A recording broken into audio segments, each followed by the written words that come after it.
আৰু 314 জন আমি 99 শিক্ষককো আজি এপইণ্টমেণ্ট দিম বৰমাত। আমি যি 1200তকৈ অধিক SIO পাইছিলোঁ, এই SIOৰ পৰা আমাৰ ফ্ৰেছ যিবিলাকে টেট পাছ কৰি আছিলে তেখেতসকলৰ পৰা 900 জন মেৰিট বেচিছত চিলেকশ্যন কৰি পেলাই আজি এপইণ্টমেণ্ট দিয়া হৈছে। 2017ৰ পিছত প্ৰথমবাৰ LP আৰু MEৰ কাৰণে আমাৰ শিক্ষক নিযুক্তি হ'বলৈ গৈ আছে। আমি যি 1200তকৈ অধিক SIO পাইছিলোঁ, এই SIOৰ পৰা আমাৰ ফ্ৰেছ যিবিলাকে টেট পাছ কৰি আছিলে তেখেতসকলৰ পৰা 900 জন মেৰিট বেচিছত চিলেকশ্যন কৰি পেলাই আজি এপইণ্টমেণ্ট দিয়া হৈছে। আৰু 2017ৰ পৰা এতিয়ালৈকে আমাৰ LP আৰু MEত এপইণ্টমেণ্ট হোৱা নাছিলে, সেইকাৰণে বহুত ভেকেণ্ট পষ্ট আছিলে, বহুত অসুবিধা হৈছে। তো সেইকাৰণে আজি এপইণ্টমেণ্টটো দিয়া হ'ল। ইয়াৰ পিছত আৰু 314 জন আমি 99 শিক্ষককো আজি এপইণ্টমেণ্ট দিম বৰমাত।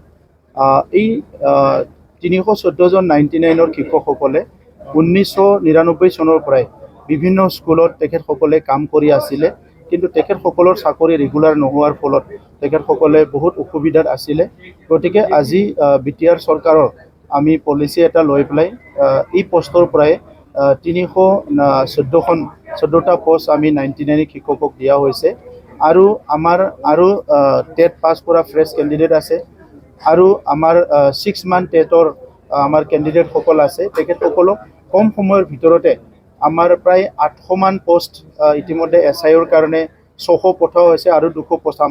তো সি SIO হৈ আহিব, আৰু সি SIO হৈ অহাৰ লগে লগে আমাৰ 6 মান্থ টেটৰ যিখিনি বাকী আছে আৰু ফ্ৰেছ টেট যিখিনি পাছ কৰি আছে তেখেতসকলকো এপইণ্টমেণ্ট দিয়া হ'ব। আজিৰ এপইণ্টমেণ্টত কিছুমান প্ৰশ্ন ছ'চিয়েল মিডিয়াবিলাকত আনিছে যে ইয়াত কিছুমান মেৰিট থকা ল'ৰা ছোৱালী পোৱা নাই, মেৰিট নথকাই পাইছে। তেনেকুৱা একো নহয়। আমি এটা এক্সপাৰ্ট কমিটি এটা বনাই দিছিলোঁ, আৰু সেই এক্সপাৰ্ট কমিটিত খুব নিকা মানুহ, যিসকলে নেকি বহুত দিনৰ পৰা শিক্ষকতা কৰি আছে, সমাজত কাম কৰি আছে, খুব নিকা মানুহবিলাকক দ্বাৰাই আমি এটা কমিটি গঠন কৰিছিলোঁ, আৰু তেখেতসকলে চাইছে ইয়াত কি হৈছে। কিছুমান দিল্লীত থকা, কিছুমানৰ লেংগুৱেজ 1 লেংগুৱেজ 2 প্ৰব্লেম থকা, তেনেকুৱা বহুতৰে ৰিজেক্ট হৈছে।